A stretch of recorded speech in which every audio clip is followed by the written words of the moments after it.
It is November. Like every year this time, pollution in Dilli is back in the headlines. And as usual, everyone is blaming the farmers of Punjab for burning stubble and polluting the air. At the root of this mess, farmers are not at fault. I repeat, the farmers are not at fault. They are themselves the victims, like the people of Dilli. Thank you for tuning in. This is Ratna. You are watching Empire Diaries. The actual culprits of this annual pollution drama in Dilli are sitting far away. They are the foreign players who gifted us the green revolution, to be precise, the green disruption. In this episode, we will look at how foreign forces tampered with Bharat's farming sector since the 1960s. And because of their interventions, we have farming catastrophes and the deadly pollution in Dilli. Stubble burning has been happening for years now. It's not new. But why it is getting more and more media attention now? At the end of this report, you will know the answer. Farmers of Punjab and Haryana need to burn paddy straw so that they can quickly prepare the farmland for cultivating wheat for everyday meal, for your everyday meal. It is part of their routine annual farming cycle. Rice farming is followed by wheat farming and the cycle is repeated. Punjab doesn't want to deliberately create smoke clouds and send them towards Dilli. They don't do it willingly. Instead, they are forced to burn stubble at a time of the year precisely when the wind coincidentally blows from Punjab towards Dilli. In 2009, to save groundwater due to excess paddy farming, the Punjab government created a new law. It is called the Punjab Preservation of Subsoil Water Act. It forces farmers to delay the planting of paddy until the monsoon rain arrives. Because of the law, Punjab's farmers can start paddy farming only in mid-June. Earlier, they used to start paddy cultivation in April and finish it in September. Because of the delay caused by 2009 law, they now start rice farming in June and finish it in October. During late October, they start clearing the fields.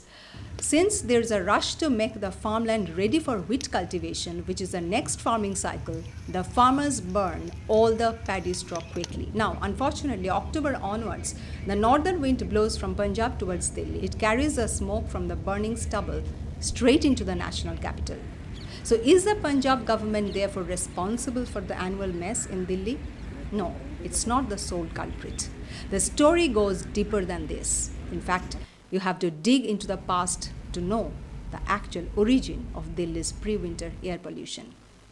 To get to the root of the problem, let us look at a timeline of events, starting with the launch of the highly overrated Green Revolution. Everything goes back to the 1960s. That's when the Western powers decided to launch the most devastating attack on indigenous farming around the world.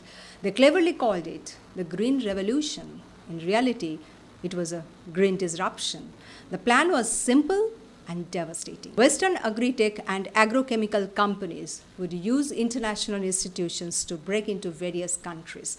They would disrupt the indigenous, sustainable, and simple farming practices. They would superimpose on them chemical-based and machine-driven farming techniques. The official objective was to increase production of crops and profits for farmers. In reality, the Green Revolution ended agricultural self-sufficiency in many countries. It impoverished small farmers by making them rely on costly chemical inputs like fertilizers and pesticides. It poisoned the soil. It ensured local farming industries slowly went into the hands of foreign businesses. Bharat was one of the main targets of Green Revolution. The plot by Western powers to disrupt Indian agriculture involved the efforts of two spin doctors. Norman Borlaug was American commander-in-chief of the global project. He was a chief scientist with the Rockefeller Foundation. In Bharat, they selected scientist M.S. Swaminathan to disrupt the culture of natural farming. In Bharat, the first target of the Green Revolution was Punjab, a state rich in agricultural diversity and self-sufficiency. 4 foreign institutions were involved at various times, starting in the mid-1960s. All 4 are American institutions. They are the World Bank, Ford Foundation, Rockefeller Foundation, and the United States Agency for International Development, popularly known as USAID. Dr. Vandana Shiva, a leading food rights activist, says, The Western push to target Indian farming started well before the 1960s. She writes that since the 1950s, the World Bank, Ford Foundation, and USAID were working under the influence of Western agrochemical companies. The three institutions were on a mission to introduce chemical fertilizers in Bharat. By 1969, Dr. Shiva says, Rockefeller and Ford Foundations came together to create international centers for tropical agriculture in two countries, Colombia and Nigeria. 2 years later, former US Defense Secretary Robert McNamara joined the initiative. As World Bank president, he helped set up a research body to fund these agricultural centers. All these moves are part of the overall project that also targeted Bharat. Much later, the UN's Food and Agriculture Organization also joined the drive to intervene in various countries' farming systems. So from the 1960s in Bharat, Swaminathan, captained by Norman Borlaug, and the 4 American players carried out the Western mission. What was it? To mechanize and chemicalize the vast farmlands of Punjab and later other Indian states. Punjab was an Asian champion of wheat production. It also produced oilseeds, pulses, corn, and millets. Punjabi farmers happily practiced wheat-focused farming. They didn't deal with paddy. Therefore, they didn't need enormous volumes of water on their farmland. The Green Revolution changed all that. Paddy was artificially introduced widely across Punjab, and the farmers were told to deal with only wheat and paddy. Rice farming increased 5 times and wheat farming 2 times. Now, paddy, which gives us rice, consumes massive quantities of water. Switching to large-scale paddy farming turned out to be a disaster.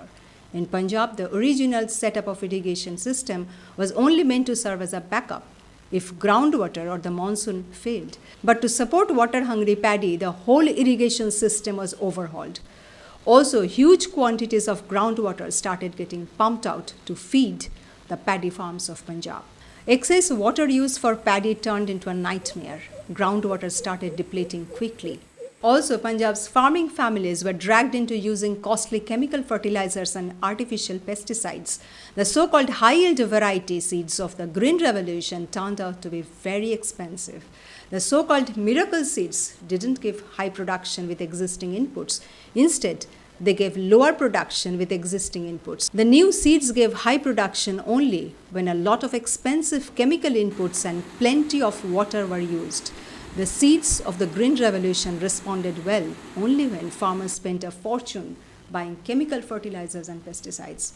From the 1980s onwards, Punjab's farmers were caught in a double trap.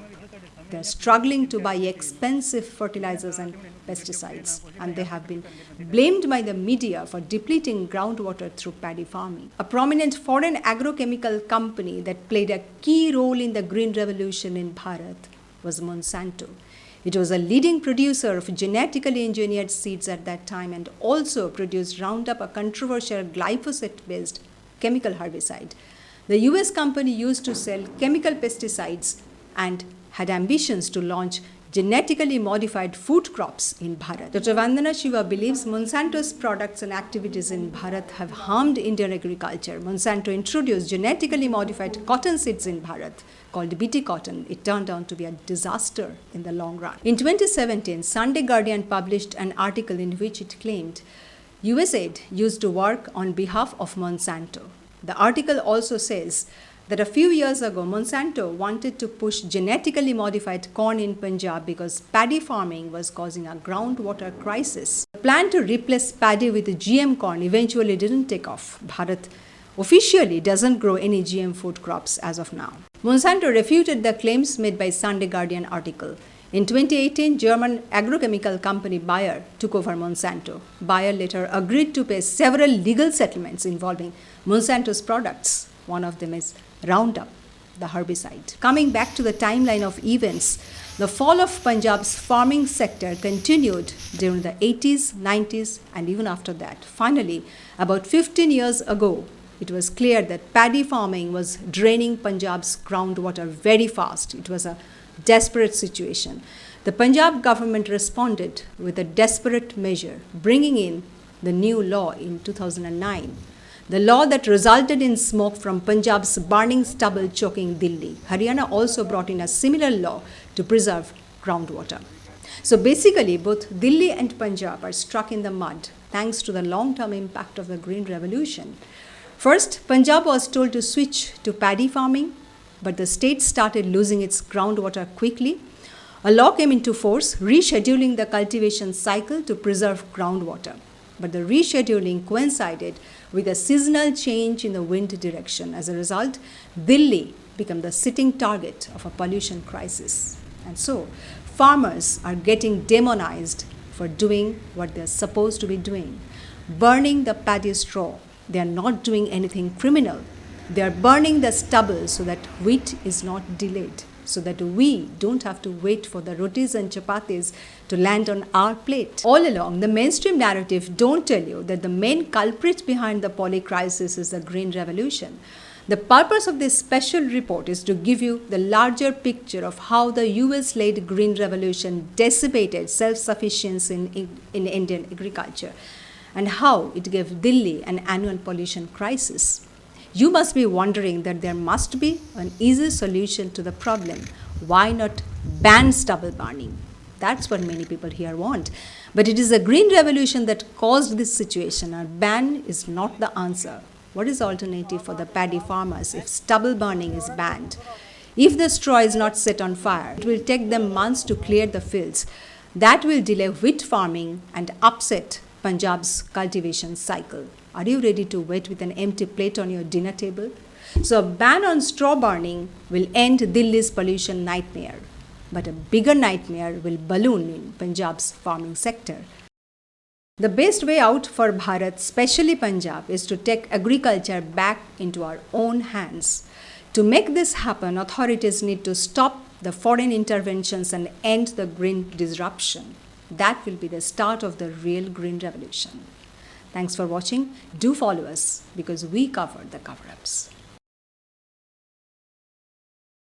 Haven't subscribed to our YouTube channel yet? Subscribe now. Don't forget to press the bell icon so that you get notified whenever we publish a report. Follow us on Twitter and on Facebook.